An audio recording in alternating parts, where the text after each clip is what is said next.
Bonjour tout le monde et bienvenue dans cette vidéo. Aujourd'hui, on va parler des 14 Capétiens. Le premier, Hugues Capet, dont voici l'illustration, à droite, a été roi des Francs ou de France occidentale, comme vous voulez, de 987 à 996.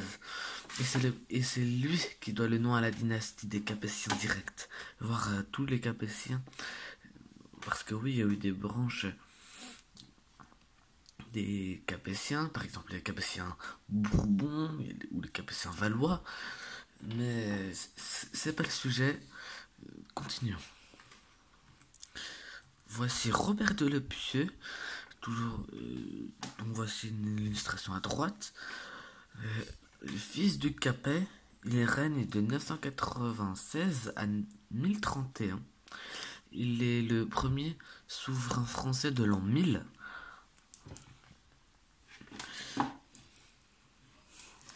Cette fois, l'illustration d'Henri Ier est à gauche. Il est le fils de Robert II, il régna de 1031 à 1060.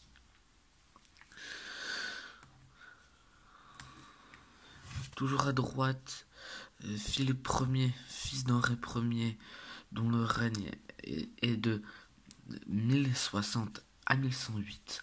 Il est le père de Louis VI le Gros, ou le Batailleur, connu comme le père de Louis VII, qui a épousé la très puissante Aliénor d'Aquitaine, duchesse d'Aquitaine. Mais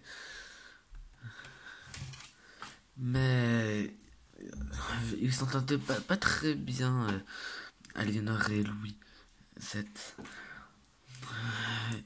Et même un jour, lorsque le futur roi d'Angleterre, Henri II, qui est duc de Normandie et comte d'Anjou, qui était de passage à Paris, donc, Aliénor décida de quitter Louis VII et de se remarier avec Henri. Voilà, ça c'était le petit fait. Mais Philippe II, lui, il est célèbre parce qu'il a fondé la France, parce qu'avant ça s'appelait la Francie ou le Royaume de France, comme je vous l'ai dit tout à l'heure. Et son domaine royal au cœur de l'île de France, qui s'était guère développé durant les 2 siècles qui ont suivi le début du règne des Capétiens.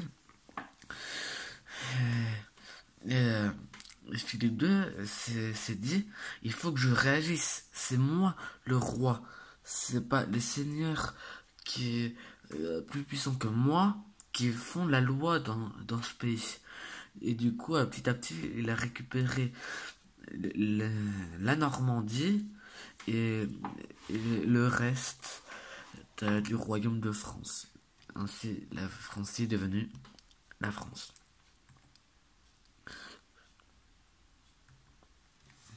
Louis VIII, qui a régné de 1223 à 1226. Ah oui, j'ai oublié de préciser que pour Philippe II, son règne est de 1180 à 1223. Voilà. Retournons à Louis VIII. Fils de Philippe II, donc, dont le règne est de 1223 à 1226. Pour l'instant, c'est le règne le plus court jusqu'à lui.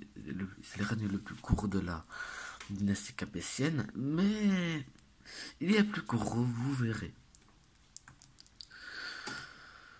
Louis IX, ou Saint-Louis, fils de Louis VIII, il a régné de 1226 à 1270. Et il est connu pour avoir fait 6 ou 7 croisades, ou plus, je crois. Enfin, il en a eu 9 en tout, et il en a fait 8, donc. Il en a fait 8, pardon. Voici son illustration. Et même à sa mort, il a été canonisé, selon certaines sources. Philippe III le Hardi, donc le fils de Louis IX, a régné de 1270 à 1285 et il a régné pas très longtemps aussi. 15 ans, c'est pas très long. Et, et, son petit-fils, Charles IV, est le dernier capétien. Philippe IV, son illustration s'affiche devant vous, règne 1285-1314. Lui, il est connu pour être l'un des derniers capétiens. Louis X, le Hutin, 1314-1316, fils de Philippe IV, et le premier, parce qu'il en a eu trois, Louis X, Philippe V et Charles IV.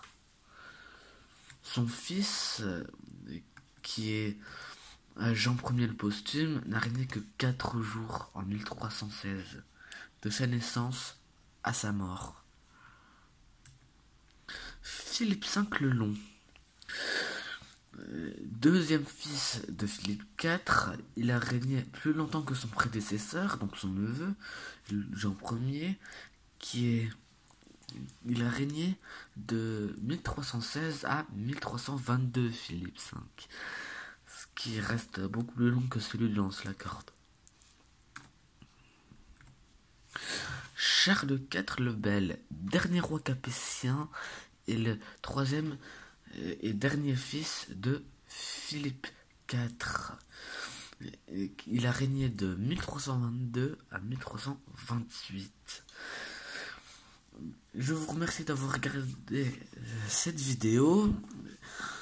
N'oubliez pas de vous abonner, d'activer la cloche, de mettre un like et de me dire en commentaire quelle dynastie voudrez-vous que je parle la prochaine fois.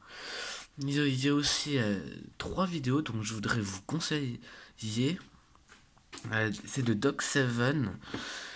C'est l'histoire bordélique des rois de France, l'histoire compliquée des rois anglais et l'histoire bordélique des rois espagnols. Voilà. À la prochaine fois. Au revoir.